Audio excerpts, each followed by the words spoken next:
Então, bom dia a todos. Bom Na aula dia. de hoje, vamos continuar estudando o nosso guia retangular. No final da aula passada, a gente usou a técnica de construção de soluções para achar os modos TE em relação a Z no interior desse guia retangular. E na aula de hoje, a gente começa achando agora os modos que estão faltando, são os modos TM. E aí eu vou fazer algo que não é feito, pelo menos não com profundidade, no livro do Harrington. Né? O livro do Harrington, uma vez resolvido os modos no interior do guia retangular, ele faz lá as observações, todas pertinentes, diga-se passagem, mas aí ele parte para resolver o próximo problema. Aqui eu vou aproveitar que, uma vez obtidas as soluções, vamos estudar esse guia um pouco mais a fundo. Ou seja, é uma matéria de graduação, mas que para vocês vai servir como uma revisão. Porque vários desses conceitos, quase todos, na verdade, o que muda é a geometria, mas quase todos os conceitos, eles surgem, eles aparecem em qualquer estrutura guiada, em termos de onda eletromagnética, fibra ótica, guia circular. Então a gente vai aproveitar e fazer uma revisão sobre as principais características de propagação desses modos dentro de guias, aproveitando a geometria retangular por simplicidade, né, para fazer esse estudo. Mas antes disso, vamos terminar agora com os modos TM. Para os modos TM, eu não posso aplicar dualidade nos resultados obtidos anteriormente.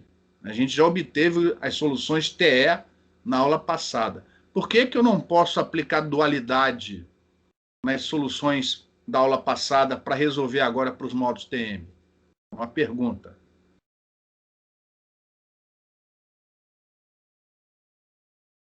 Alguém se habilita?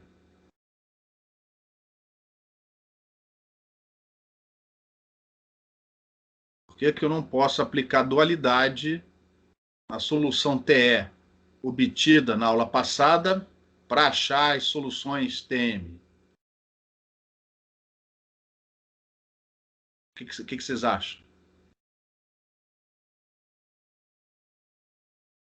Porque se eu aplicar dualidade, essas paredes que na solução TE da aula passada foram consideradas condutoras elétricas perfeitas, a solução dual vai ser para paredes condutoras. Bora, pessoal. Uma pergunta. Magnéticas perfeitas? Magnéticas. Eu não quero isso. Eu quero que o guia continue com paredes condutoras elétricas perfeitas. Então, para achar os modos que faltam, eu vou ter que resolver o problema novamente. Tá? Não tem jeito. A solução dual dos modos vistos na aula passada são soluções TM, mas para um guia com paredes condutoras magnéticas, né? E trocando o Mi e o Epsilon de lugar dentro do dielétrico. Então, como não é o caso, vamos ter que resolver tudo de novo.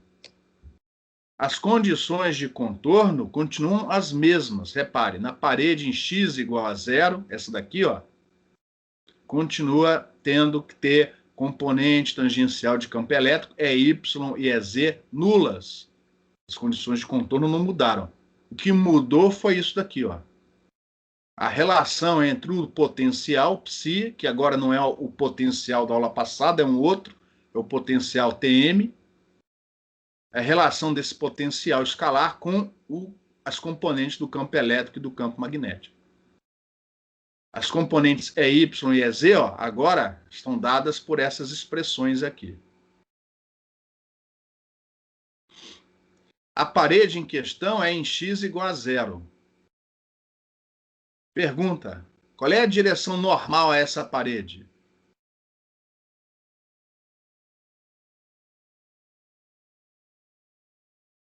Qual é a direção normal a essa parede? X. X. Próxima pergunta: Essas componentes EY e EZ dependem da derivada do nosso potencial em relação a essa direção normal?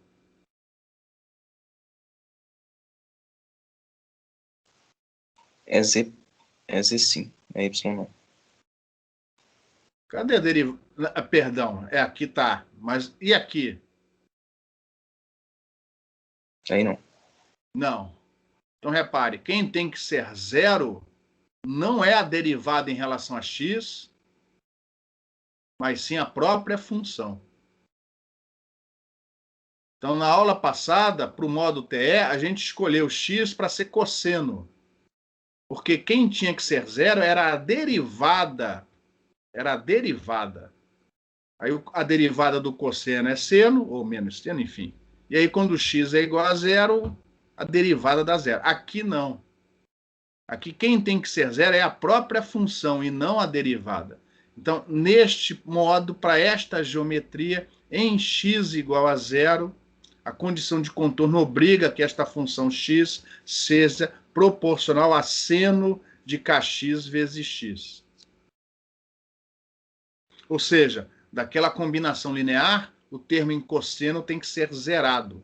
A tem que ser igual a zero.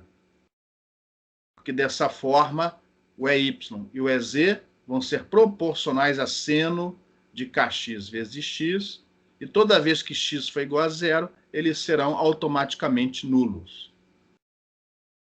Essa condição de contorno, diferente da anterior, é uma condição de Dirichlet. A condição de contorno é imposta sobre a função e não sobre a derivada da função em relação à normal, à superfície do contorno.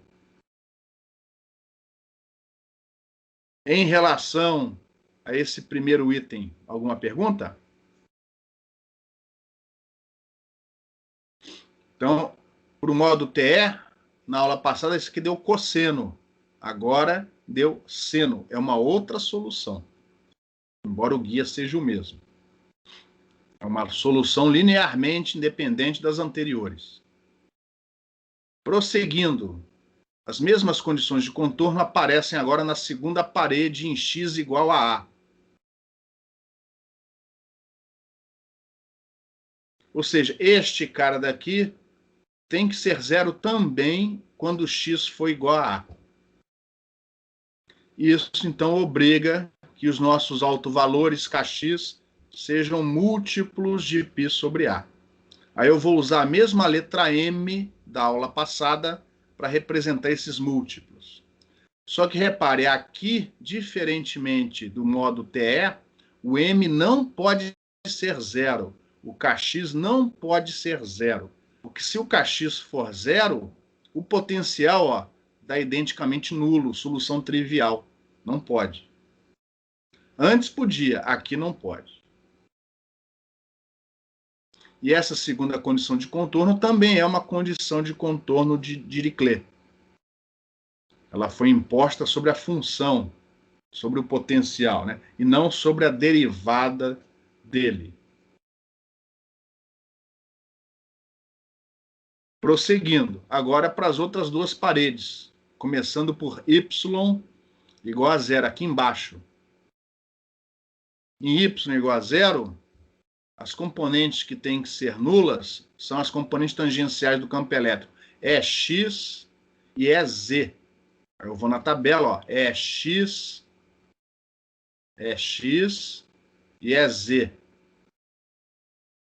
Próxima pergunta. É x e é z dependem da derivada em relação a y? Não dependem.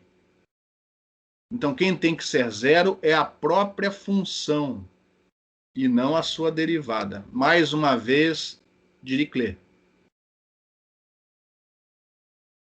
O que obriga a sua função y a ser seno de ky vezes y. Perdão, seno de ky vezes y. Porque isso aqui tem que ser zero quando y é igual a zero. Então, este termo não pode estar presente. Consequentemente, significa que essa amplitude AY tem que ser nula. só pode ficar o termo seno de KY. E, finalmente, na última parede, mais uma vez Dirichlet, e mais uma vez chegamos à conclusão que para os modos TM, o KY também vai ser um múltiplo de π sobre B. Só que, diferentemente das soluções TE, ele não pode ser nulo. Porque se o KY for nulo, automaticamente você tem solução trivial. Isso não nos interessa. Então, no final das contas, aqui está o potencial para o guia retangular dos modos TM. Repare que ele não é o mesmo da solução TE. A solução TE, ao invés de seno, tem cosseno aqui, ó, nos dois lados. Porém, o KZ tem a mesma expressão. Ó. O KZ desse modo TM tem a mesma expressão do KZ do modo TE. A diferença é que no modo TE, ou o M ou o N podem ser nulos. Pode ser nulo. Nunca ambos simultaneamente. No modo TM, nenhum deles pode ser nulo. Tirando fora isso, a expressão é a mesma. Ou seja, independente do modo ser TE ou TM, a gente vai poder estudar a constante de propagação, ó, de uma maneira geral, porque a fórmula é a mesma. Nem sempre é assim. Aqui acabou sendo. Aqui a última observação. Cada par MN define um modo TM, que a gente chama aqui de TM-MN. Esses infinitos modos TEs e TMs combinados com as respectivas amplitudes vão poder representar qualquer campo, por mais arbitrário que ele seja, no interior desse guia. Esse campo arbitrário vai depender da fonte ou das fontes que você tem no interior desse guia gerando esse campo. Mas seja qual for a fonte, seja qual for o campo, ele vai ser uma combinação de modos TE e TM, uma combinação linear de modos TE e TM, já que o dispositivo é linear. Alguma pergunta em relação aos modos TE e TM do guia retangular?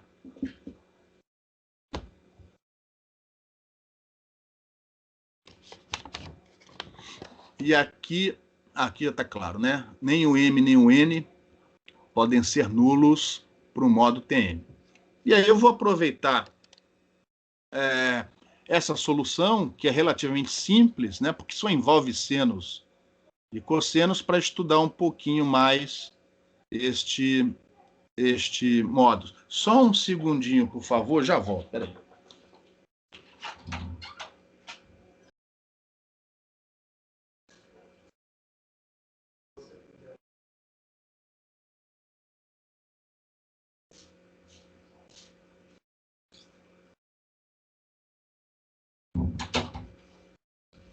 Pronto. Então, vou aproveitar essa solução, que é relativamente simples, para falar um pouco mais sobre propagação de modos no interior de guias. E aí a gente vai definir, né?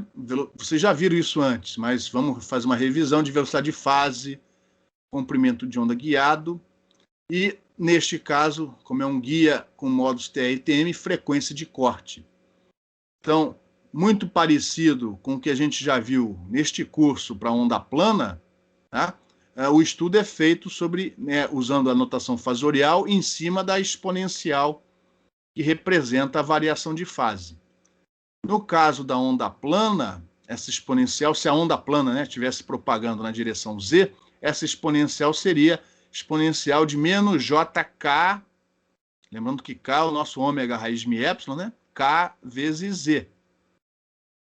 A diferença aqui no modo do guia retangular é que essa exponencial tem um argumento diferente. Vou voltar aqui para trás, ó. Repare que... Cadê o bichinho? Ah, não apareceu aqui. Ah, não, aparece aqui, ó. Tá aqui a exponencial, ó. É aqui que a gente vai, né, fazer o estudo da velocidade de fase, comprimento de onda, etc, etc. Só que ao invés de K, olha quem apareceu aqui, ó. K índice Z. Esse cara daqui, ó. K índice Z não é K. Ele depende do K, mas também depende dos autovalores Kx e Ky. E isso vai ter um impacto na definição desses parâmetros do guia, do modo no interior de um guia. Não vai ser exatamente igual ao que aconteceu para a onda plana. Mas do ponto de vista matemático, né, pensando agora na matemática, qual é a diferença entre o estudo quando o argumento depende do KZ ou quando o argumento depende do K? Não tem diferença nenhuma, né? K e KZ, matematicamente, eles têm a mesma função aí. Então, tudo aquilo que a gente viu para a onda plana permanece igual. As definições são as mesmas, só que no lugar do K, a gente coloca K índice Z. Eu não vou repetir aqui todas as figuras. Aliás, eu acho que eu repito, nem sei. Mais ou menos, né? Eu repito mais ou menos aqui as figuras. São as figuras que eu já tinha usado antes para as ondas planas, né? Mas é só para ilustrar. Então, pelos mesmos motivos que eu não vou repetir aqui, o comprimento de onda é definido mais uma vez como sendo 2π dividido pela parte real da constante de propagação do modo. Só que agora, ao invés de K, e consequentemente ao invés de beta, a parte real do K, eu vou usar o KZ. E, consequentemente, o beta Z. O que é beta Z? É a parte real do KZ. Ele pode ser complexo? Pode. Pô. Se o K for complexo, o KZ também vai ser complexo. Então, de uma maneira geral, a gente assume que o KZ pode ter um valor complexo, a parte real beta Z, a parte imaginária menos alfa Z, e este é o comprimento de onda. Para não confundir com o comprimento de onda do espaço livre, a gente chama isso de comprimento de onda guiado. E ao invés da letra lambda sozinha, a gente põe aqui lambda G. É o comprimento de onda guiado. Cada modo, por uma certa frequência, cada modo tem o seu comprimento de onda guiado. E ele só faz sentido se o KZ tiver parte real. Ou seja, se o modo for propagante. Para a velocidade de fase, mesma coisa. Inclusive, eu repeti aqui a mesma figurinha que eu já tinha usado em ondas planas. Tá? Então é a mesma coisa, só que a diferença é, ao invés de usar aqui a parte real do K, vai ser a parte real do KZ, o beta Z. Isso vai me dar a velocidade de fase para aquele modo MN. E, mais uma vez, só faz sentido em falar em definir velocidade de fase se o modo, né, o KZ daquele modo tiver naquela frequência, tiver parte real beta Z. Ou seja, se o modo for propagante. Se o modo não for propagante, não faz sentido definir velocidade de fase. Até aqui, alguma pergunta?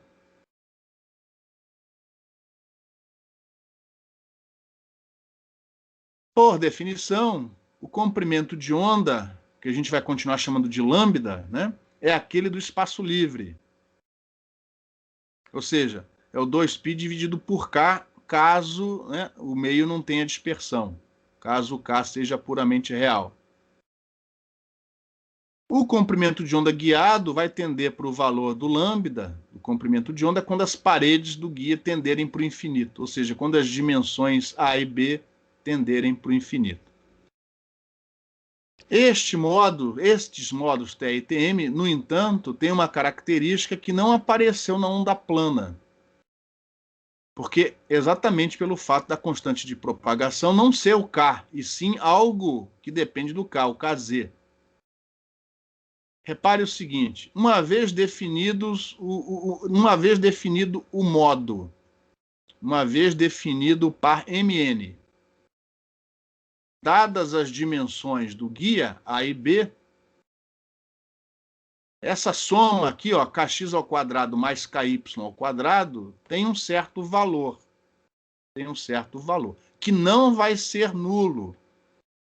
Porque M e N, para esse guia, M e N não podem ser simultaneamente nulos. Um deles pode ser para o modo TE, mas ambos não. Então, este valor aqui, ó, esta soma, nunca vai ser nula. Então, você vai ter aqui, ó, ômega ao quadrado mi epsilon menos alguma coisa.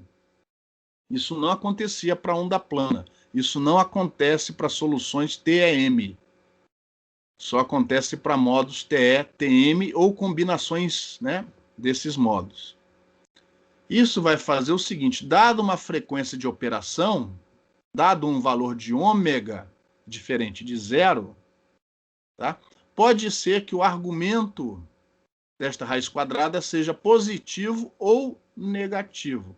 Isso assumindo que o guia não tem perdas. É epsilon real, sem dispersão. Se tiver dispersão, isso aqui vai ser sempre complexo. Mas se o guia, o interior do guia, não tiver dispersão, por exemplo, o interior preenchido de vácuo, epsilon real. Isso daqui vai ser um número real menos outro número real. Onde este número real daqui, uma vez definido o modo e as dimensões do guia, ele está fixo, ele tem um certo valor. Se essa frequência for tal que este valor aqui é menor do que este, repare, o argumento da raiz quadrada vai ser negativo. E se o argumento da raiz quadrada for negativo, o que vai acontecer com o valor do KZ? É uma pergunta.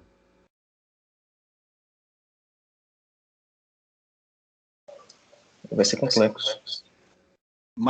Exatamente. Mais precisamente, ele vai ser um imaginário puro. O KZ vai ser igual a menos J alfa Z. Beta Z igual a zero.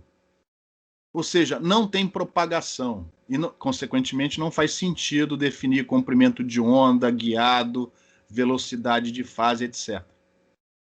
A gente diz nessa situação que o modo é evanescente. Só que a frequência de operação, né, você pode ir lá no rádio, no gerador, e aumentar a frequência. Vai aumentando, vai aumentando.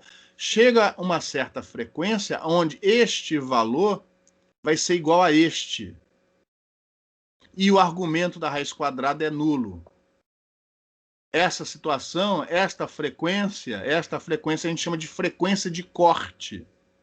Essa frequência de corte separa o regime do modo evanescente daquele do mesmo modo propagante.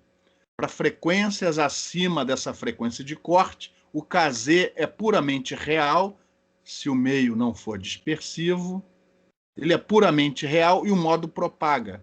Aí o KZ é o próprio beta Z.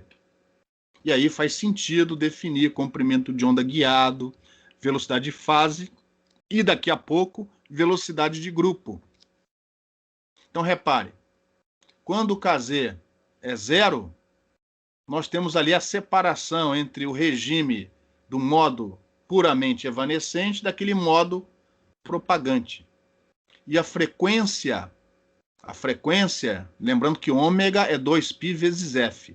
A frequência que faz isso acontecer é chamada de frequência de corte. Aí a gente vai usar esse símbolo FC. FC é a frequência de corte daquele modo. Cada modo tem a sua frequência de corte. Modos diferentes, modos distintos têm frequências de corte diferentes. Se por acaso um modo tiver a mesma frequência de corte de um outro modo, eles continuam sendo linearmente independentes um do outro, mas eles são chamados de modos degenerados. Não é o mesmo modo, são modos diferentes, mas eles são chamados de modos degenerados, que eles vão ter o mesmo comportamento de KZ, apesar da distribuição de campo ser diferente. Mas o KZ vai ser o mesmo para os dois, então são chamados de modos degenerados. Se você, lembrar que K ao quadrado é ômega ao quadrado do mi epsilon, e lembrar que ômega é 2πf, esta é a fórmula da frequência de corte, que vale tanto para o modo TE como para o modo TM, já que a fórmula do KZ é a mesma para os dois. Em relação a essa fórmula da frequência de corte, alguma pergunta?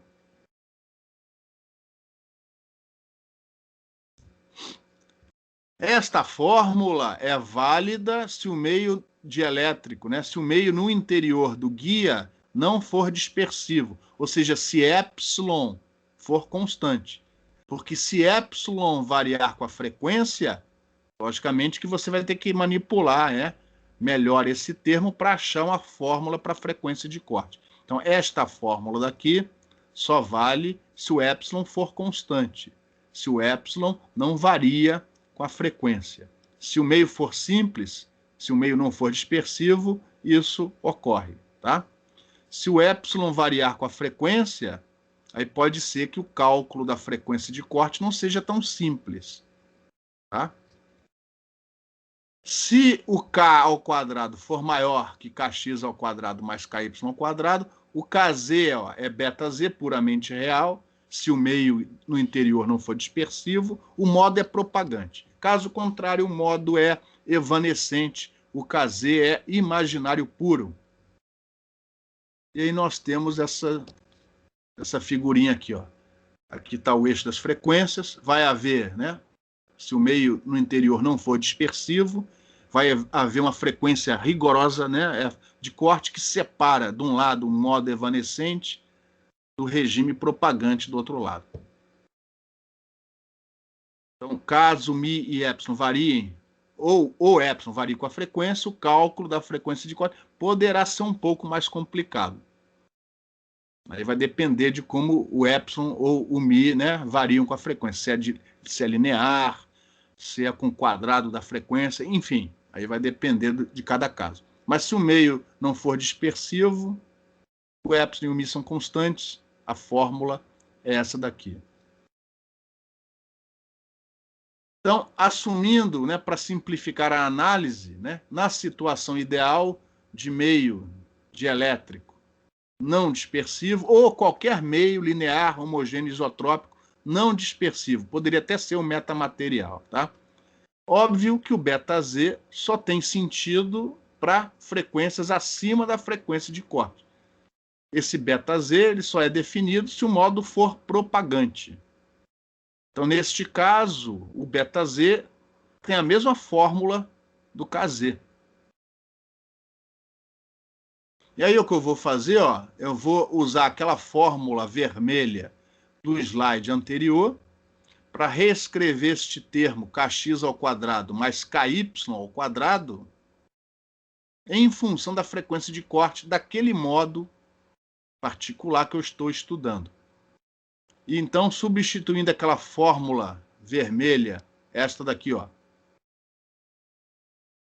na expressão cá de cima do kz, ó, trocando isso daqui por isso daqui, eu reescrevo aquela fórmula do kz, ou melhor, do beta-z, desta maneira.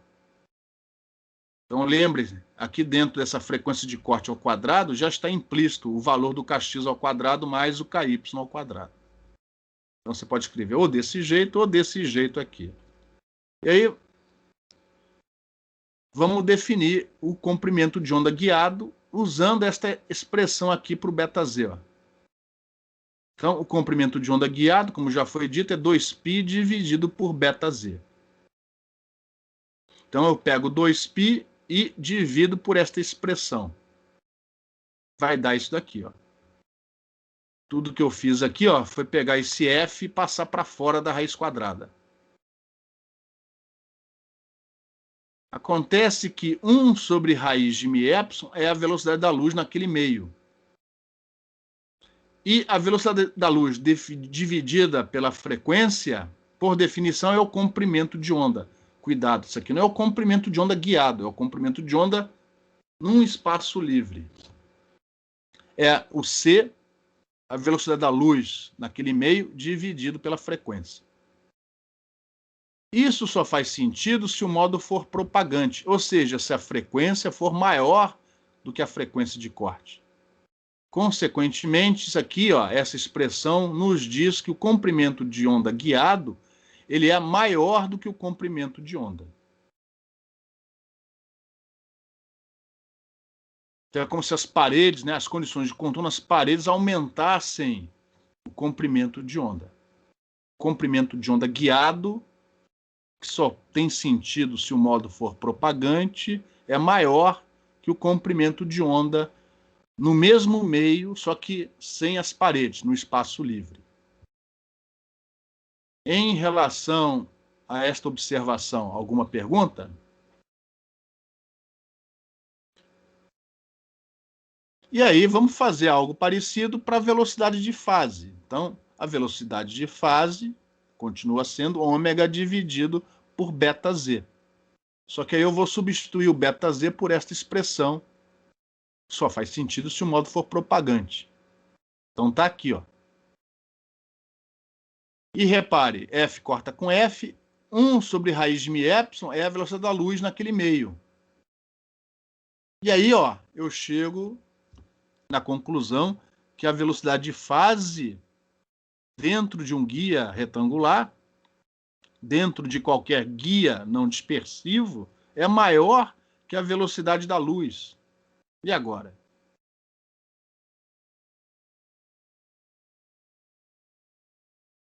O que está acontecendo aí?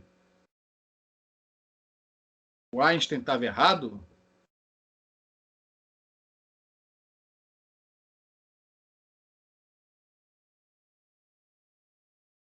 Olha, pessoal, ninguém tem nada para falar, pô? Isso não acontece na solução TEM, isso não aconteceu na onda plana uniforme. A gente está vendo isso aqui para o guia, para as soluções TE e TM dentro desse guia retangular. E isso acontece não apenas para o guia retangular. Então, usando o guia retangular, como as equações são mais simples, né, para falar sobre esses fenômenos. Pode uma velocidade ser maior que a da luz?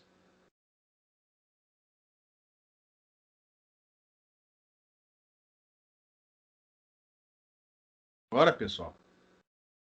Vocês estão presentes? Está todo mundo assistindo a aula? Professor, eu estou presente, eu só não quero errar. Se você não errar, como é que você vai aprender, pô? Pode perguntar, pode falar à vontade, pô. Você acha que uma velocidade pode ser maior que a da luz? Professor, eu acho que não, mas Sim. eu li um tempo atrás sobre aquele resultado que eles acharam lá na Suíça, aí eu fiquei mais confuso que tudo. Bom, mas assumindo que a teoria da relatividade seja válida, etc, etc. O que está acontecendo aqui? Por que aconteceu isso, na sua opinião?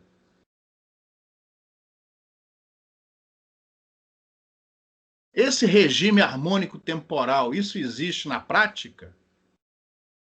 Acho que na simplificação para transformada para frequência deve ter tido alguma distorção aí.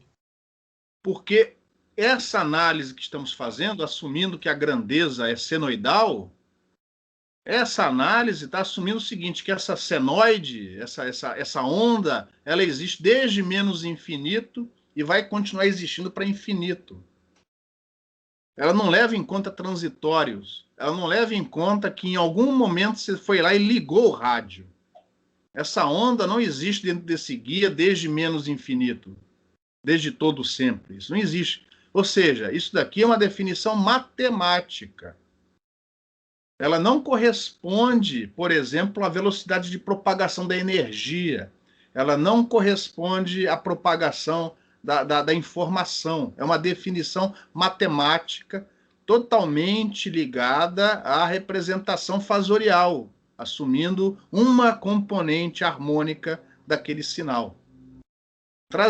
Transitórios não são levados em consideração nessa análise. A gente teria que fazer a análise no domínio do tempo, ou então considerar todas as componentes espectrais envolvidas nesse fenômeno transitório. Tá? Então, está além do escopo aqui do curso. Mas o fato é que a definição de velocidade de fase é uma definição matemática.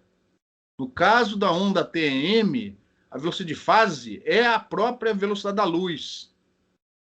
Dá igual, isso aqui dá igual, porque esse termo daqui ó, não vai existir, vai dar C dividido por raiz de 1, ou seja, a velocidade de fase é a própria velocidade da luz. Aí não acontece nada de esquisito, então a gente não menciona esse fato, a não ser quando chegamos aqui no guia retangular. Aí não tem jeito de esconder a realidade. O O que temos que fazer é definir velocidade de propagação de energia e, consequentemente, da informação, usando uma outra métrica, que é a velocidade de grupo. Então, daqui a pouco, vou usar, mais uma vez, o guia retangular para mostrar que se o meio não for dispersivo, a velocidade de propagação da energia é a velocidade de grupo e não a de fase. Tá? Por enquanto, vocês vão ter que aguentar e ficar com essa explicação muito... Não é explicação nenhuma, né? Esse comentário. Essa definição de velocidade é puramente matemática. Tá? Então, use sempre velocidade de grupo, independente de ser modo TE, modo TM ou até mesmo solução TEM. Use sempre a velocidade de grupo. E a velocidade de grupo, a gente já definiu muito rapidamente lá para a onda plana. A definição é a mesma de sempre, trocando o beta por beta Z. Esta é a velocidade de grupo. É esta que você tem que usar. E aí, vamos pegar a expressão do beta Z, tirar a derivada e ver qual é a expressão dessa velocidade de grupo. Então, está lá a forma. Lógico, isso tudo só faz sentido se o modo for propagante. E a gente está particularizando o estudo para meios não dispersivos. Mi vezes epsilon puramente real. E, consequentemente, independentes de ômega. Então, está aqui a fórmula do beta Z. Então, nessa situação, a única variação com ômega é essa daqui, ó, ômega ao quadrado. Mi epsilon constantes. Se eles não forem, aí a derivada fica mais complicada. Aí teria que saber como o mi e o epsilon variam com a frequência. Aqui a gente vai limitar o estudo para o caso constante. Então, nesse caso, onde a única variação com a frequência está aqui, a derivada é tranquila. Você vai ter esse resultado. Mas repara, ômega dividido por beta Z, ou melhor, ômega dividido por beta Z é a velocidade de fase. E mi vezes epsilon é o inverso da velocidade da luz ao quadrado. Então, pegando essa expressão e invertendo para obter a velocidade de grupo, a gente chega nessa relação. A velocidade de grupo vezes a de fase é a da luz ao quadrado. E, consequentemente, se a velocidade de fase é maior que a velocidade da luz, a de grupo é menor, para que o produto seja igual a c ao quadrado. Então, repare, a velocidade de grupo vai ser menor do que a velocidade da luz. Isso não é explicação para dizer que é essa a velocidade a ser usada. A explicação vem daqui a pouco. Tá? Mas, pelo menos, a gente fica um pouco mais tranquilo. A velocidade de grupo não dá maior que a velocidade da luz. E o produto, ó, VP, VG, constante, igual à velocidade da luz ao quadrado. E aí você pode desenhar gráficos, né? Isso aqui é um gráfico qualitativo para um determinado modo, onde aqui o eixo das frequências foi normalizado pela velocidade de corte daquele modo, de forma que esse 1 aqui, ó, esse 1 normalizado, né, representa a frequência de corte. Daqui para cá, o modo é evanescente, não faz sentido definir velocidades. Daqui para lá, ó, nós temos aqui a variação da velocidade de fase com a frequência daquele modo e a variação da velocidade de grupo daquele modo. No limite em que a frequência tende para o infinito, as duas tendem para o valor da velocidade da luz naquele meio. Repare que na frequência de corte, a velocidade de grupo é nula, é só olhar a fórmula, enquanto que a velocidade de fase vai para o infinito.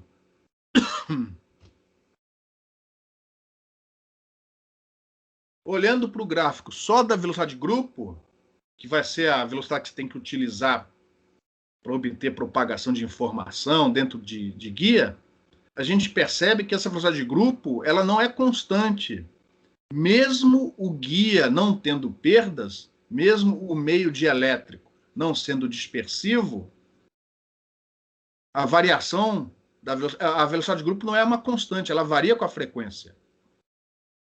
Essa variação da velocidade de grupo com a frequência em comunicações, em sistemas de comunicação, vai gerar o quê?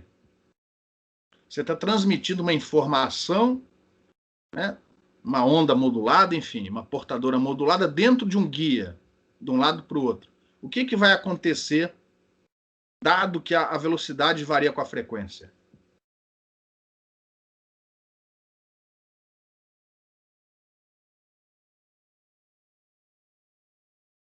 Uma pergunta.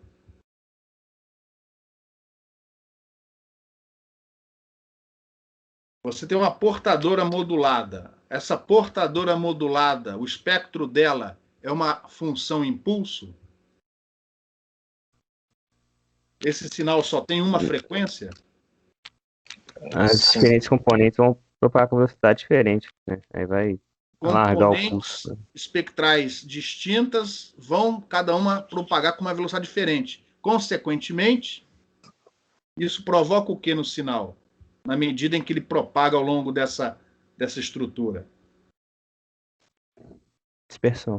Dispersão. Então, repare, a dispersão do sinal dentro do guia ocorre mesmo se o meio não for dispersivo. Né? Mesmo o meio não sendo dispersivo, há dispersão do sinal, porque a velocidade varia com a frequência. Para minimizar isso dentro de um guia, o que você tem que fazer? Você não acaba com a dispersão, mas para minimizar, o que você tem que fazer? Trabalhar longe da frequência de corte. Fugir desta região aqui, o máximo que for possível. Né? Para que, dentro de um certo canal de comunicação, a variação seja a menor possível daquela velocidade. Então, mesmo o guia não tendo dispersão nos seus meios, nos seus materiais, o modo sofre, a informação vai sofrer dispersão por causa desse fenômeno. Pior do que isso, essa figura é para um modo. Lembrando que cada modo tem a sua frequência de corte. Então, outros modos vão ter comportamento qualitativamente falando, vão ter comportamento de velocidade parecido com o desse gráfico, só que para outras frequências de corte. Para outras frequências de corte. O que piora ainda mais o problema se você estiver levando informação através de uma combinação desses modos. Se para um único modo você já tem esse problema, imagina se a sua informação estiver sendo levada por vários modos combinados. Por isso que em comunicações, geralmente você quer que a informação seja carregada dentro do guia, né? Carregada de um lado para o outro, através de um único. É uma pergunta. Através de um único modo. Esse modo que você vai escolher, qual é? É aquele que tem a menor.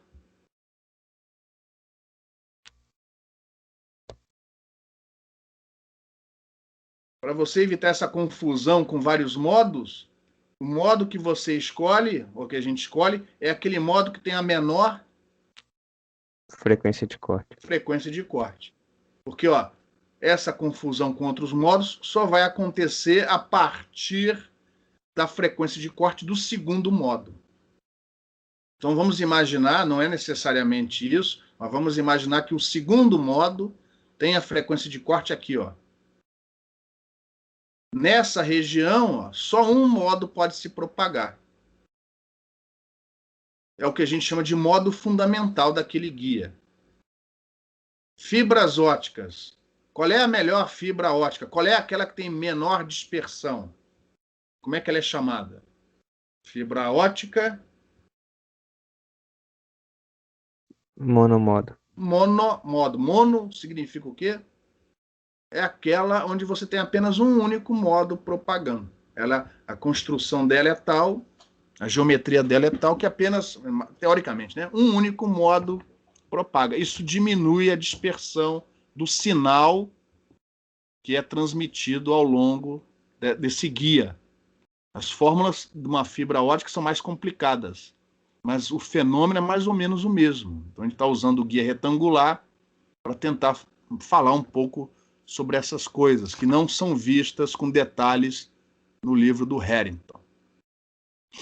Então, o modo fundamental ele é muito importante em comunicações, pelos motivos já explicados, e, por definição, é aquele que tem a menor frequência de corte.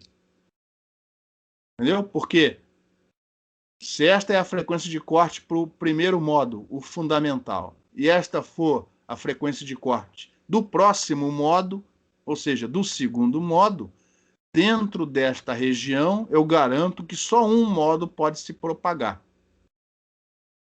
E se tudo correr bem, você deveria ou deverá projetar o seu guia para que o canal de comunicação que você está usando, né, com frequência inicial em F1 e frequência final em F2, caia dentro dessa região.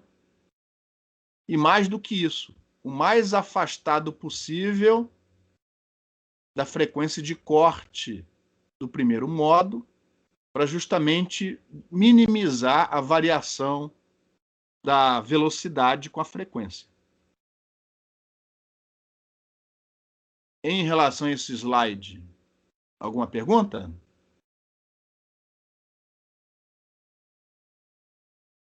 Então, vamos prosseguir. Assumindo, né, que o guia não tenha, o meio dielétrico não seja dispersivo. Apesar do sinal sofrer dispersão, o meio dielétrico a gente continua assumindo sem dispersão. Mi e epsilon constantes. Esta é a fórmula da frequência de corte. Então, lembra que modos TM, nem o M nem o N podem ser nulos. Nos modos TE, um deles pode ser nulo, mas não os dois. Logo, a frequência de corte do primeiro modo nunca vai ser zero. A única solução que não tem frequência de corte, ou seja, a frequência de corte é nula, é a solução TEM. A solução TEM não tem frequência de corte, porque a constante de propagação é K, e não K índice Z. Alguém poderia me dar um exemplo de um guia que suporta a solução TEM?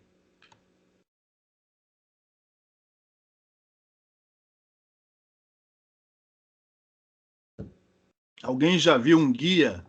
Porque o guia retangular não suporta a solução TEM. Alguém conhece um guia de ondas que suporta a solução TEM? É uma pergunta. Alguém já viu isso na graduação? Um exemplo de um guia que suporta, que consegue propagar uma solução TEM. Leone, você não se lembra, pô? Um cabo coaxial. Cabo coaxial. O guia coaxial, idealmente, né, suporta uma solução TEM. Na prática, por causa das perdas, é uma solução quase TEM. Linha bifilar, linhas de transmissão de energia elétrica, né? Se ela, não levando em conta as torres, o solo com perda, ela suportaria uma solução puramente TEM. Na prática, uma solução quase TEM. Por isso que, por exemplo, linhas de transmissão conseguem transmitir energia elétrica em 60 Hz, 50 Hz, frequências muito baixas. O guia retangular, para suportar uma onda de 60 Hz, ele tinha que ter quase o tamanho do Brasil, a seção reta. Então, é lógico, é teoricamente possível, mas economicamente totalmente inviável. Tá? Então, o modo que vai ter a menor frequência de corte, o modo com a menor frequência de corte, é o modo fundamental. No caso do cabo coaxial, o modo fundamental é o modo TEM. Aqui é aquele que tiver a menor frequência de corte. Assumindo que a dimensão A é a maior, o modo fundamental, quando a dimensão A for a maior, é o TE10. O TE 10 é aquele que possui a menor frequência de corte, assumindo a dimensão A maior que a B, que geralmente é o que é feito nos livros. Óbvio, se for a dimensão B a maior, o modo fundamental é o TE 01. E se o guia tiver seção reta quadrada, você tem dois modos fundamentais, nesse caso chamados de modos degenerados, o TE 10 e o TE 01. Então, assumindo o A maior que o B, nos sistemas de comunicação, na esmagadora maioria dos casos, é isso que acontece. Uma dimensão, a A, geralmente é perto do dobro da B, por motivos que a gente não vai perder muito tempo aqui para explicar. Esse é o modo fundamental, o TE 10. E fazendo o M igual a 1 e o N igual a 0, a frequência de corte desse modo é dada por essa fórmula, se o mi e o epsilon forem constantes. Ou por essa daqui, ó. Ou seja, a frequência de corte desse modo fundamental é ajustada pela dimensão A do guia. Se você quiser aumentar a frequência de corte, você diminui o valor do A. Se você quiser operar em frequências mais baixas, você é obrigado a aumentar o valor do A. Por isso que guias retangulares só começam a ser práticos, né, nas frequências em micro-ondas e acima de micro-ondas. Em alguns casos, até em UHF. Porque quanto menor for a frequência de corte, maior é a dimensão. Chega uma hora, né, e o guia fica tão grande que ele é economicamente inviável. Aí você usa cabo coaxial, por exemplo, ou linha bifilar, par trançado, etc. Em relação a esse slide e o modo fundamental, alguma pergunta?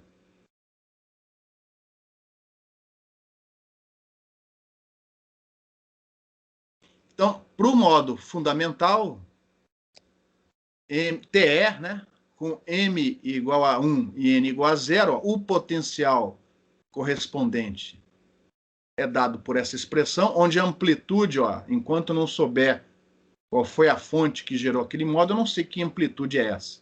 Então ela fica aqui indicada, arbitrária. Mas ele só vai ter variação ao longo da seção reta com a coordenada x.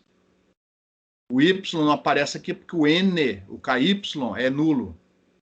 E propaga, ó, ao longo do eixo do guia desta maneira, ó, com a fase variando com a posição, com a coordenada z.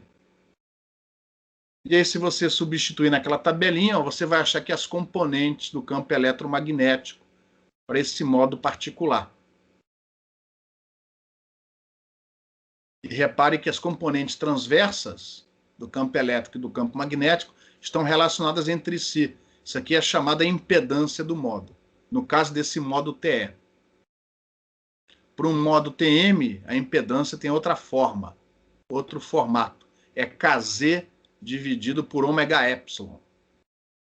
Para modos TE, é ômega mi dividido por Kz. E aí eu peguei, se não me engano, no livro do Balanes, ó, essas figurinhas tentando ilustrar as linhas de campo elétrico e magnético dentro desse guia. No caso, repare, esse aqui é o guia com a dimensão A, ó, essa dimensão A maior. Repare que esse modo só tem componente na direção Y, ou seja, o campo elétrico está orientado, ó, conforme você tem aqui na figura. Então, toda vez que você olhar para um guia retangular, lembre-se que, provavelmente, ele está operando apenas com o seu modo fundamental. E aí, imediatamente, você tem a orientação do campo elétrico. Ele é sempre orientado na direção perpendicular às paredes maiores.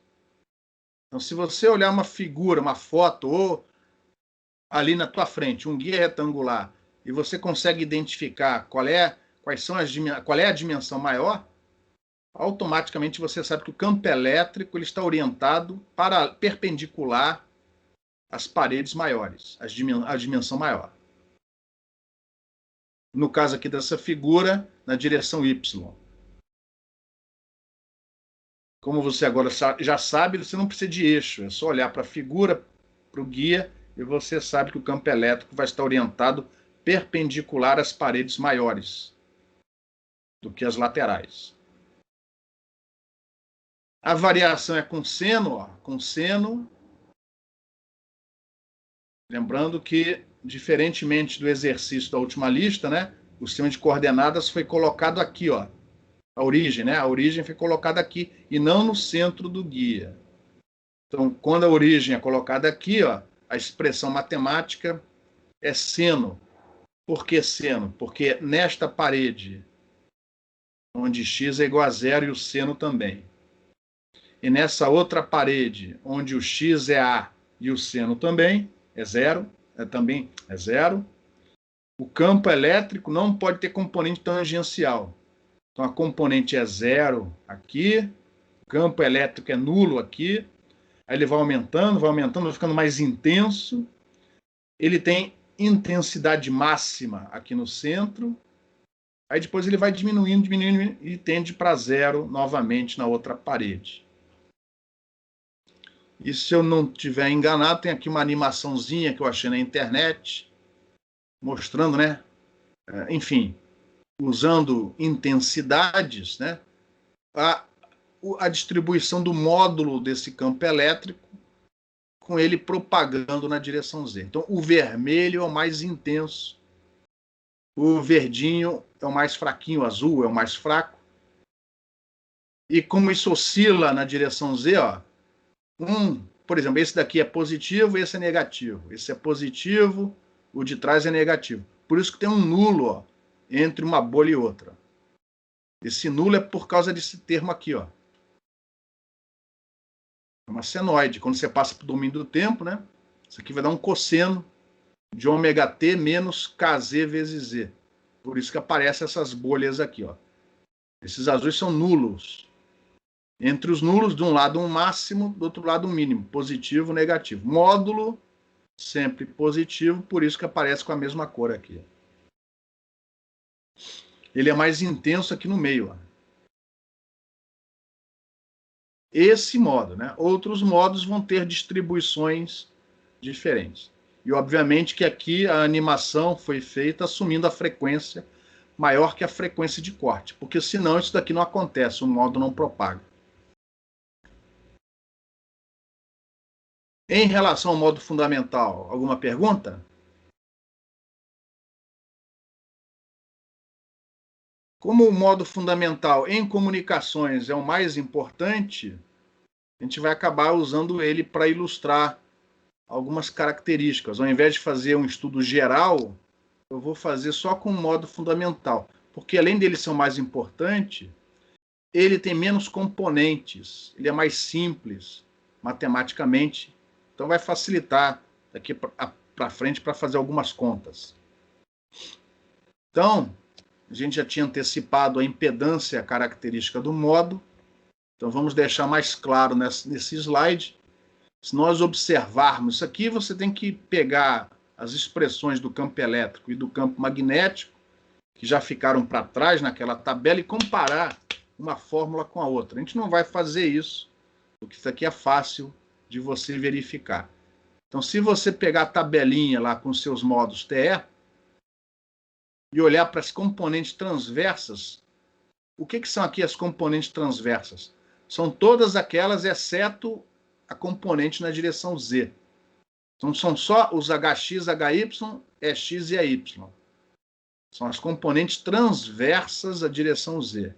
Repare que isso aqui não é o campo total magnético, isso aqui não é o campo total elétrico. Isso aqui não é uma relação de onda TEM. Cuidado. Se fosse TEM, isso aqui seria o campo total magnético e o campo total elétrico. Não é. Não é uma solução TEM. Isso aqui só envolve as componentes transversas. Então, apenas para as componentes transversas, esta relação é verdadeira e, consequentemente, como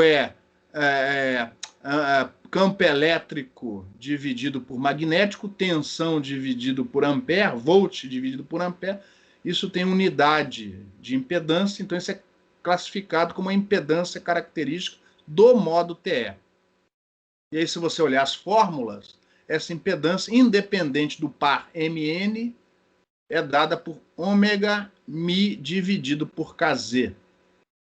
Isso vale não só para o modo TE10, como para qualquer modo TE. Já os modos TM têm uma relação parecida, só que a impedância característica é diferente. É Kz dividido por ômega epsilon.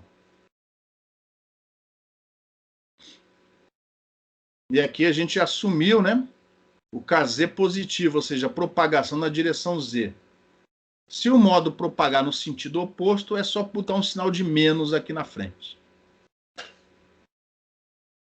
Em determinados problemas, essa impedância característica ela é interessante. A gente não faz isso aqui no curso, mas a gente poderia usar a teoria de circuitos para estudar a propagação do modo dentro de um guia. Muito parecido, não igual, mas parecido com o que a gente faz com a solução TM. Geralmente, no curso de graduação, você estuda a propagação de uma solução TM dentro de uma linha de transmissão, usando, né, os parâmetros distribuídos de um circuito equivalente. O mesmo poderia ser feito com as soluções TE e TM, só que a gente não vai entrar nesse assunto. E aí, vamos ver potência média e velocidade de propagação da energia dentro desse guia. Só que eu não vou fazer geral. Eu vou fazer só para o modo TE10, porque aí eu tenho que fazer menos contas. Mas aquilo que a gente fizer aqui para o modo TE10 vale para qualquer modo. Só que eu vou escolher o TE10, porque como as expressões são mais simples, nós vamos fazer menos contas. Então, achar potência média propagada por esse modo TE10 dentro do guia. Lembrando que o modo, a solução não é TEM, eu não posso usar módulo de E ao quadrado sobre 2eta. Isso aí só vale para a solução TEM. Então, como aqui a solução é TE, não é TEM, eu tenho que usar a expressão geral do fasor de Poynting complexo. 1/2 de E vetorial conjugado complexo de H. Como esse modo propaga na direção Z, eu tenho que calcular esse fluxo na seção reta do guia.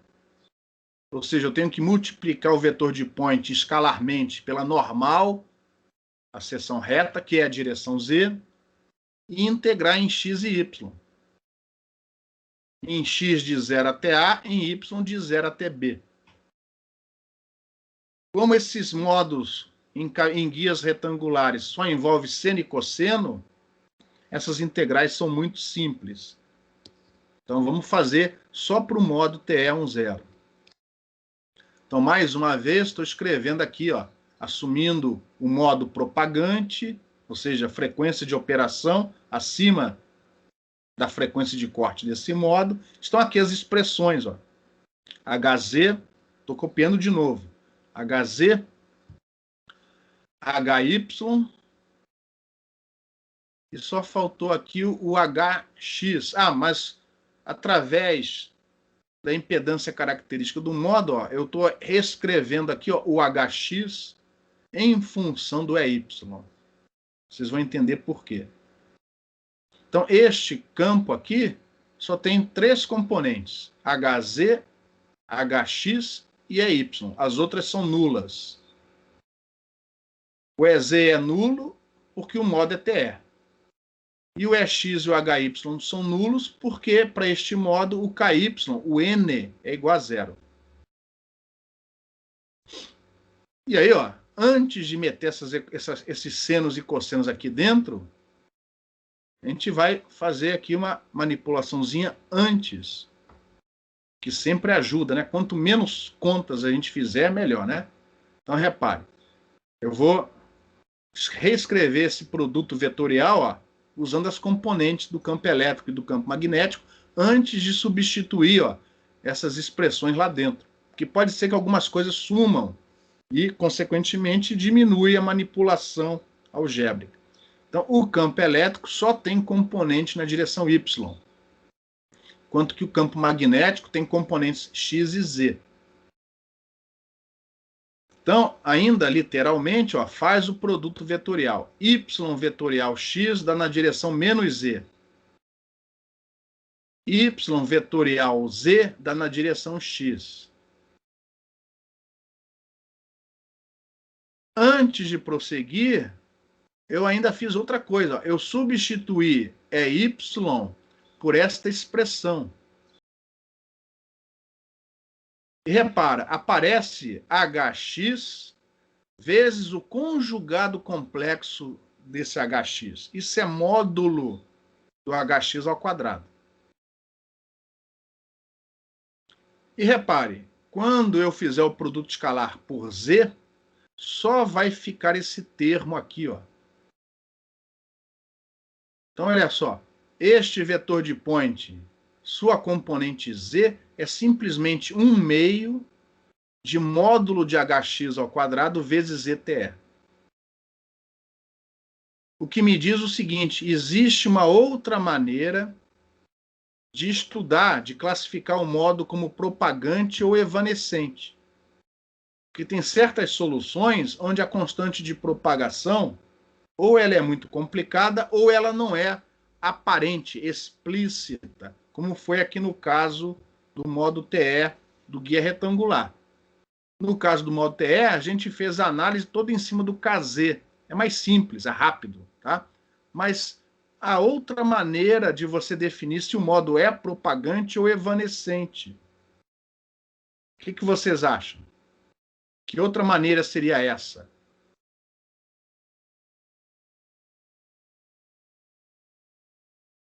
Uma pergunta, pessoal.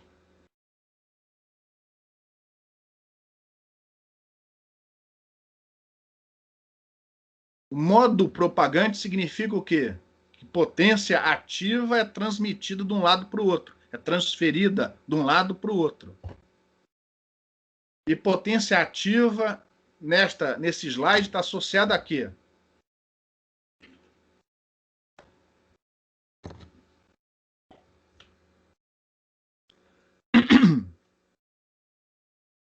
Potência média ativa está associada ao quê? Neste vetor de Poynting complexo.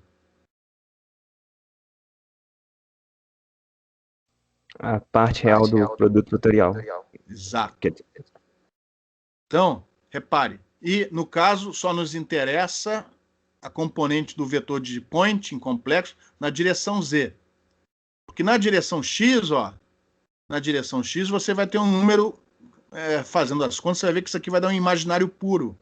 Porque na direção X a onda fica batendo numa parede e na outra. Ela não sai do lugar. A potência em relação à direção X é puramente reativa. Mas em relação à direção Z, ela é dada por essa expressão. Módulo é sempre real.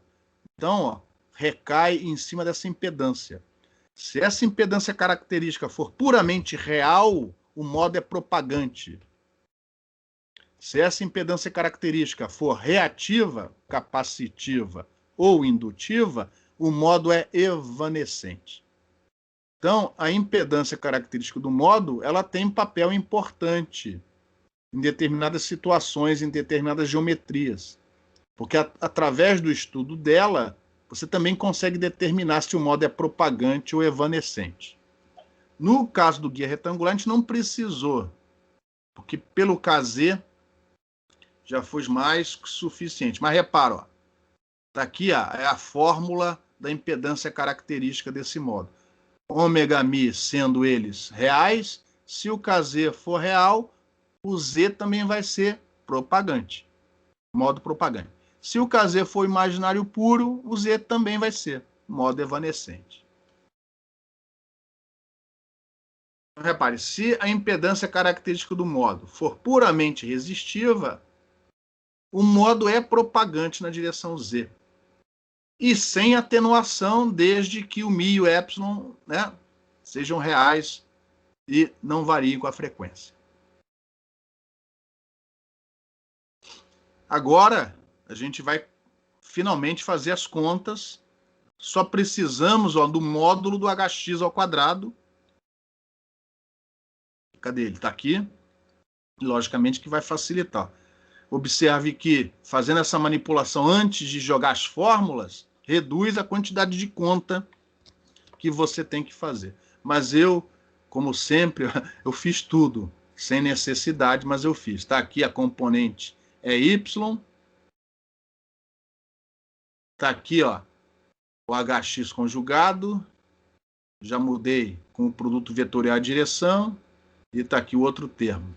Eu só fiz essa conta sem necessidade para mostrar, ó, que essa componente na direção x é puramente imaginária. Então, em relação à direção x, o campo fica batendo de uma parede na outra. A potência instantânea é diferente de zero, mas em média ela não exerce trabalho útil. Ela não sai do lugar. A que sai do lugar é essa daqui, ó, que propaga na direção z. Então, repare, este termo é puramente real, como esperado, e este termo é puramente imaginário, puramente reativo, como esperado. Foi por isso que eu fiz essas contas. Mas, enfim, para o nosso problema, a gente só precisa da componente z. Agora a gente integra, aparece seno ao quadrado. O integrando não depende de y, então a integral em y vai dar b. Enquanto que a integral em x vai dar a sobre 2. Então aqui está o resultado final. Vai ficar em termos da amplitude do modo, porque enquanto eu não souber qual foi a fonte que gerou esse modo, eu não sei qual é a intensidade do campo. Então, a menos de uma amplitude, esta é a fórmula da potência média associada a esse modo fundamental. Em relação a essas contas, alguma pergunta?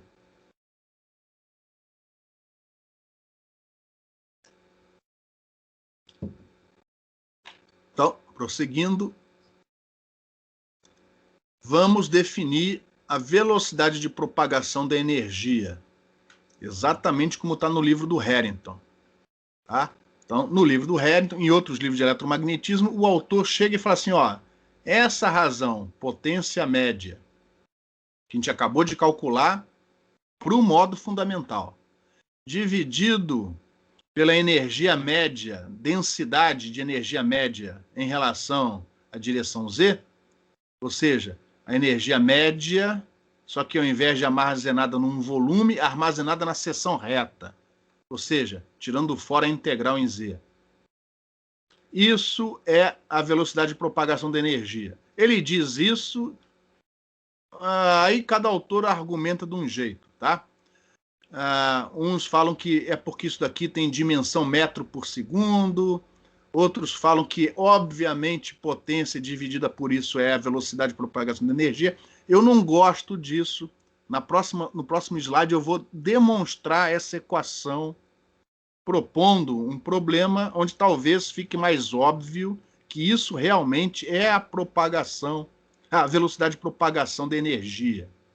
Mas, por enquanto, ó, a potência média a gente já calculou, a densidade de potência, a energia média armazenada é a soma da energia média armazenada no campo elétrico mais aquela do campo elétrico e magnético. Só que, como é na seção reta, ao invés de integrar num volume, a gente integra na seção reta, em x e y.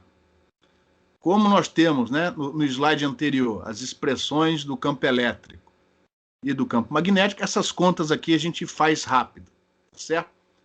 Divide este resultado por este e a fórmula final é a velocidade de propagação da energia. Só que antes de prosseguirmos, vamos tentar aqui explicar por que essa razão é a velocidade de propagação da energia. Então, eu vou propor este problema. Isso aqui não está no livro do Harrington. Eu tenho um volume dentro do guia retangular. Então, esse volume, esse cubo azul aqui, ó, Esse cubo azul é o volume onde eu vou calcular, enfim, as minhas potências, as minhas energias lá. Tá? Só que é um cubo especial. Ele tem essas 4 paredes laterais, 2 você consegue ver, as outras não, encostadas na parede do guia, por dentro, né?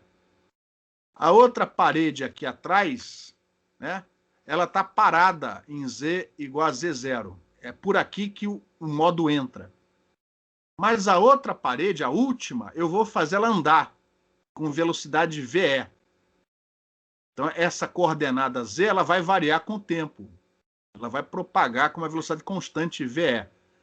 Da seguinte maneira, VE é tal que o campo que entra aqui por trás, ele não consegue atravessar essa parede, porque essa parede se movimenta junto com o campo. Então, essa parede, definida dessa maneira, não possui fluxo médio de potência para fora dela. Por quê? Porque ela se movimenta junto com o campo. A velocidade que sai no final é a velocidade de propagação da energia segundo esse modelo que eu propus aqui. Nas outras 4 paredes laterais também não há fluxo, como elas estão encostadas no metal. E o metal é suposto um condutor perfeito, nada atravessa o metal. Então, a potência só entra pela parede lá de trás, no plano Z igual a Z0. Em relação a essa figura, alguma pergunta? E aí vamos montar a equação. Observe que dentro do volume não há fontes. As fontes que geraram o modo ficaram lá para trás. Dentro deste volume não tem fontes. Então, a equação de conservação de energia, temos que voltar para o domínio do tempo, porque tem movimento. A gente não pode usar aqui a fasorial. É dada por isso daqui, ó. É a variação da energia média, né? A média não, aqui é a energia instantânea. É a variação temporal dessa energia no interior do volume, igual ao negativo, né? Porque eu passei para o outro lado, da potência que atravessa a superfície que define o volume.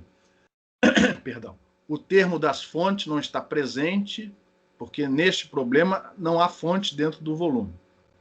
E o termo das perdas também não está presente, porque eu estou assumindo um meio não dispersivo.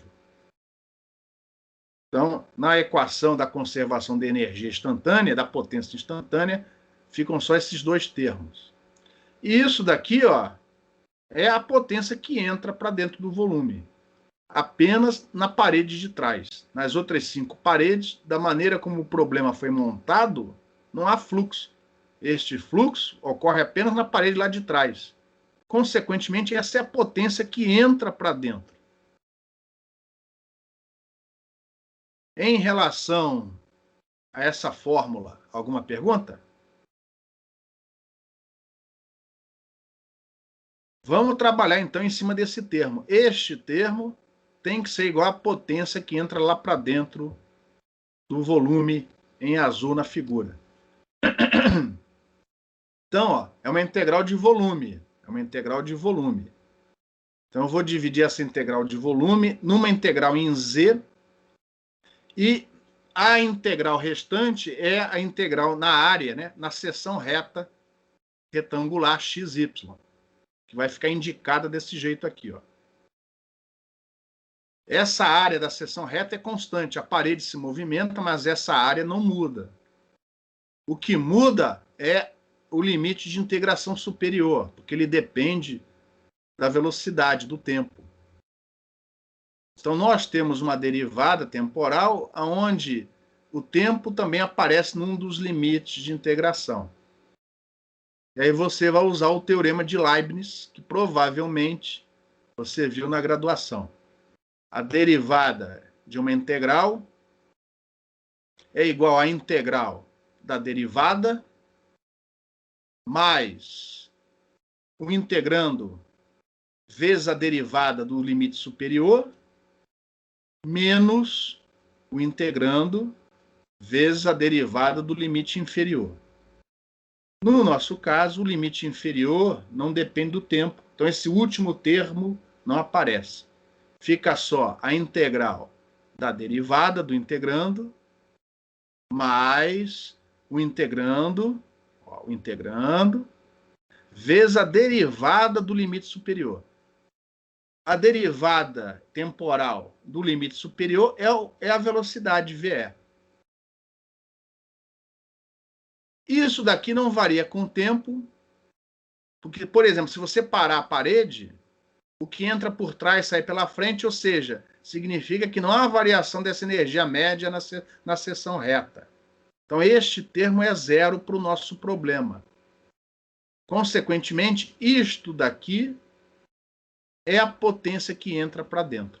Consequentemente, a velocidade de propagação da energia é igual à potência que entra lá para dentro, dividida pelo cálculo da energia armazenada apenas considerando a seção reta. Ou seja, no infinitésimo ΔZ.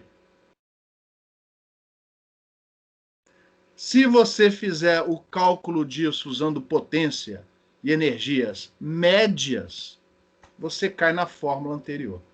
Então, eu espero que este modelo singelo tenha ajudado a entender, né, a você entender por que a velocidade de propagação da energia, por definição, é a potência média dividida pela densidade de energia média armazenada em relação à direção de propagação. É a fórmula anterior. E agora a gente volta para o cálculo. A gente já tinha calculado a potência média do modo fundamental, está faltando calcular isso daqui. Está lá. Primeiro, a parcela associada ao campo elétrico. No modo fundamental, esse campo elétrico só tem componente Y, o que ajuda um bocado nas contas, né? Vai ficar a menos das constantes que eu já puxei para fora, vai ficar novamente, ó, seno ao quadrado aqui dentro. Seno ao quadrado disso aqui, ó, πx sobre A. Em relação a y, a integral da B. E em relação a x, dá A sobre 2. Então, o resultado dessa integral dupla é B vezes A dividido por 2. Mas também tem a energia média do campo magnético. Esse já é um pouco mais chato, porque tem duas componentes. Então, tem que integrar as duas componentes. Mas, felizmente, uma é proporcional a seno ao quadrado, a outra a cosseno ao quadrado. Então, a menos dessa constante, ó, que aparece numa delas, o resultado dá de novo AB sobre 2. E aí, somando os dois, eu tenho a energia média total por unidade de comprimento. Eu já tinha calculado a potência média antes. Está aqui o resultado. Potência média, e aqui a energia média por unidade de comprimento, obtida somando os dois resultados. Repare que agora apareceu o módulo da amplitude ao quadrado em cima e embaixo, uma corta com a outra, ou seja, este resultado, como o meio é linear, este resultado não depende da intensidade do campo. Um monte de termos, uns cortam com os outros, no final, olha só, essa velocidade possui uma fórmula simples, Kz dividido por ômega-μ. Vamos prosseguir. Observe que a velocidade de grupo, que já foi definida antes, é o inverso da derivada da constante de propagação em relação a ômega. Fazendo a derivada para o modo fundamental, o TE é 1,0, a gente chega nesse resultado, ó, Kz dividido por ômega-μ. Ou seja, a velocidade de grupo é a mesma da velocidade de propagação da energia. Se o meio não for dispersivo, a velocidade de propagação da energia é a própria velocidade de grupo. Esta, sim, tem significado físico. é essa que você tem que usar toda vez que você calcular, ou tiver que calcular, a velocidade com que a informação propaga através de um guia, através de uma linha de transmissão. Sempre a velocidade de grupo. Nós provamos isso para o modo fundamental, mas é possível provar que isso é verdade para qualquer modo. Isso é verdade para qualquer modo. Em relação a esse resultado, alguma pergunta?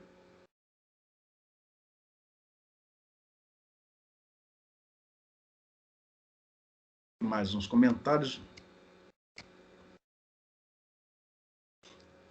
Se tiver perda no guia, a gente não vai discutir isso com detalhes aqui no curso. Aqui na UFMG a gente vê isso em TIOG, na graduação. O que acontece quando tem perda, a gente leva em consideração as perdas para dimensionar o guia, etc, etc. Aqui a gente vai parar o estudo do guia retangular por aqui. Mas se um dia você tiver que levar em conta as perdas no guia, seja o guia retangular, seja a fibra ótica, seja qualquer guia, o procedimento é o mesmo. Se houver perdas no dielétrico, esse é o jeito mais fácil, essa é a perda mais fácil de levar em consideração. É só fazer o epsilon complexo. Todas as fórmulas obtidas, né, com a expressão do campo continuam válidas. A diferença é que se o epsilon for complexo, o K é complexo e, consequentemente, o KZ é complexo. E aí você vai ter a parte real representando a variação de fase e a parte imaginária representando a variação da amplitude e, consequentemente, esse termo dentro da exponencial, no argumento da exponencial, vai fazer com que, na medida em que o campo propaga, a intensidade dele, a amplitude dele vai diminuindo. Então, para considerar as perdas no dielétrico, é só fazer o epsilon complexo e as fórmulas do campo e do KZ que a gente mostrou antes continuam válidas. A definição de velocidade de grupo continua válida, tudo continua válido. Só que você vai ter que, vai ter um pouco mais de trabalho para separar a parte real da parte imaginária. Porque velocidade de grupo, velocidade de fase, comprimento de onda guiado é em cima da parte real, só do beta Z. Mas as definições anteriores continuam válidas, né? Se as perdas forem no condutor, aí já é um pouco mais chato de resolver. Isso está feito, por exemplo, nos livros de graduação, em alguns deles. E, se não me engano, o Harrington passa isso como um exercício, como um problema. Eu não vou cobrar isso de vocês na lista de exercício. Mas, basicamente, o que você faz é acrescentar a constante de propagação Kz uma atenuação extra, ou seja, você acrescenta este termo, onde esse αc, essa constante de atenuação αc, leva em consideração as perdas nas paredes metálicas. A gente não vai mostrar aqui como fazer isso, tá? Uma vez calculado o αc, se houver perda nas paredes, se os condutores não forem perfeitos, nunca são, ou seja, isso daqui é prático, mas a gente não vai estudar isso no curso, aí você simplesmente acrescenta este termo ao αz, se houver αz, se ele não for nulo. Se ele for nulo, então o alfa é o próprio αc. E aqui você tem a variação de amplitude, ou seja, as perdas diminuem a intensidade do campo. E aqui, a variação de fase. αz está associada às perdas no dielétrico, αc está associada às perdas no condutor, nas paredes condutoras. Se um dia você precisar estudar isso, levar isso em consideração, um livro muito bom é o livro do Jackson, terceira edição, que na terceira edição, por motivos, se você tiver interesse, é só ler lá no prefácio, o Jackson, que é um físico, ele abandona, pelo menos na metade do livro para trás, né, o que nos interessa. Ele abandona o sistema SI dos físicos e usa o sistema MKS dos engenheiros. Então, as equações de Maxwell têm a mesma forma que você já conhece dos livros de engenharia. Aí ele só vai usar a notação dos físicos quando ele começa a falar de relatividade. Isso geralmente não nos interessa, né? E tá aqui você encontra esse livro também no formato PDF. Tá? É um livro que eu recomendo vocês a terem. Existem outros livros onde esse assunto é abordado, mais simples do que o livro do Jackson. Em relação ao guia retangular, alguém tem alguma pergunta?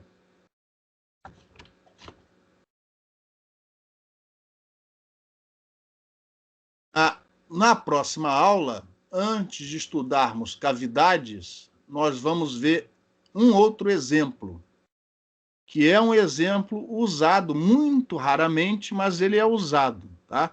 É um guia retangular com carregamento dielétrico.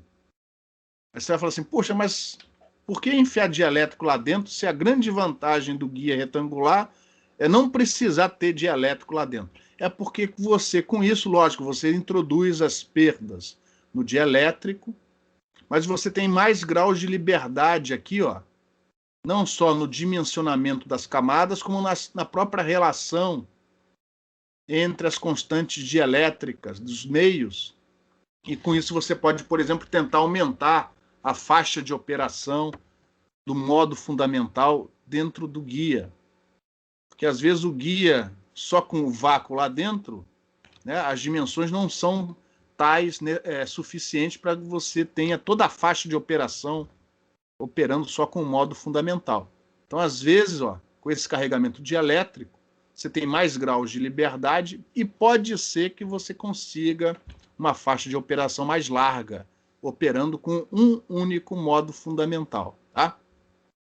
Em princípio, você poderia resolver este problema expandindo o campo em soluções TE e TM.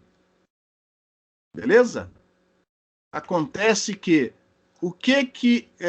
nesta interface, na interface entre os dois meios, ó, aqui essa interface está na vertical, que é exatamente como o livro do Harrington resolve. O livro do Harrington resolve com a interface na vertical. Eu vou fazer diferente. Eu vou fazer, para vocês terem um resultado a mais, eu vou resolver com a interface na horizontal. Mas o livro do Harrington resolve a geometria como está ilustrado aqui, ó. Nessa interface, independente dela ser vertical ou horizontal, quais são as condições de contorno que a gente tem que impor ao problema?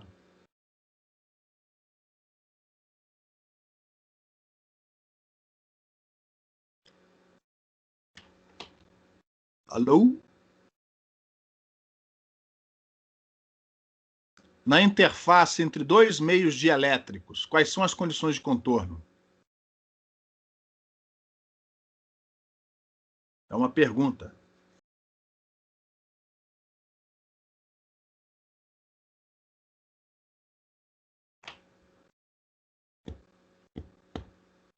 Ninguém se habilita? Considerando que eles têm condutividade?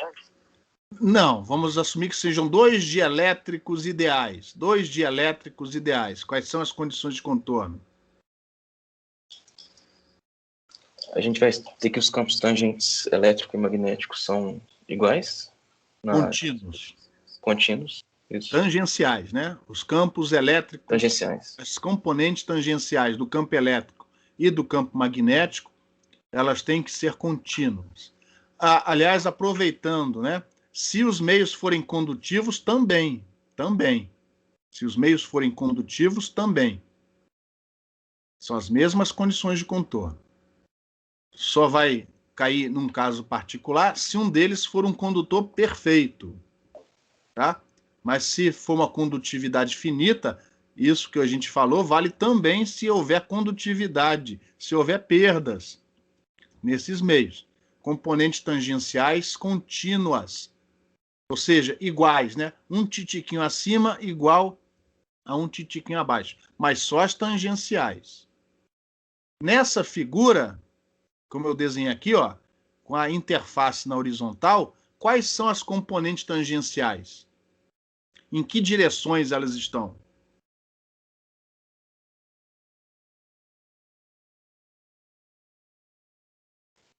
X e Z. X e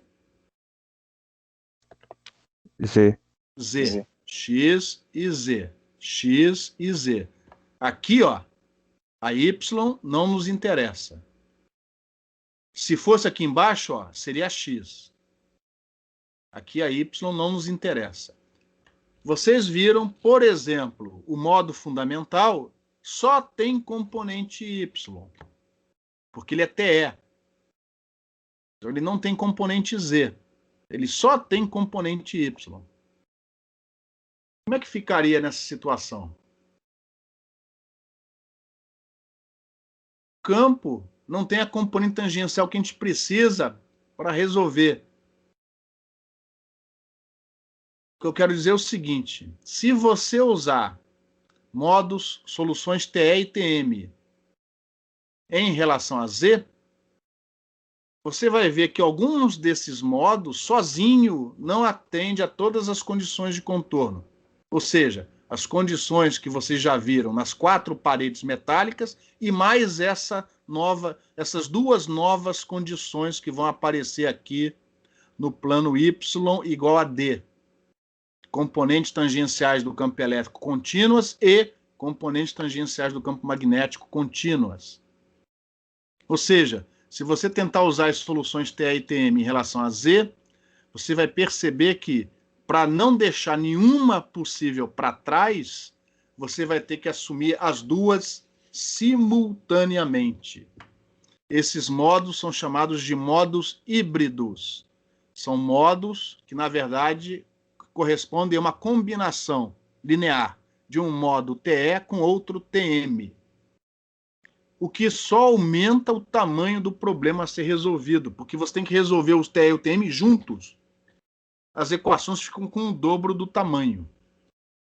Mas repara, você pode bypassar esse problema.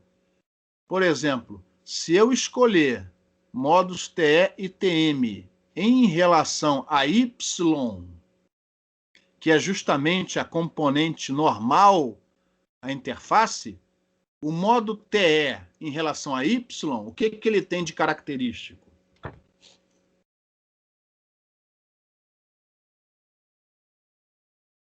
Qual é a característica de uma solução TE em relação a Y?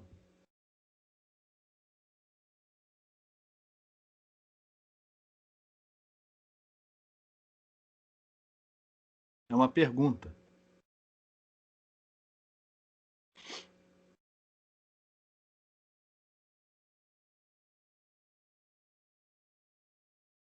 O que acontece para o modo ser caracterizado, a solução ser caracterizada como TE em relação a Y?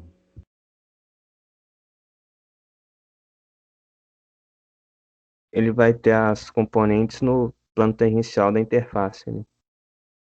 Ou, mais simples do que isso, ele não tem componente E, componente de campo elétrico, na direção Y. Ele só vai ter EZ e ou EX, que são as tangenciais. O mesmo para os modos TM em relação a Y. Então, nós vamos descobrir que se a gente usar os modos TE e TM em relação a Y, nós vamos conseguir resolver o problema separando em solução TE e solução TM em relação a Y. Aqui embaixo seria TE e TM em relação a X, que é o que o Harrington faz. Então, vocês estão vendo aqui, ó, vocês vão ver, a gente vai ver na próxima aula, próxima semana, um problema onde o campo propaga na direção Z, mas é melhor resolver o problema usando TE e TM em relação a X ou, no nosso caso, a Y. Então, a gente não é obrigado, só porque o modo propaga numa direção, a definir as soluções como sendo TE e TM em relação àquela direção. A gente fez isso no guia retangular porque é a maneira usual de resolver o problema.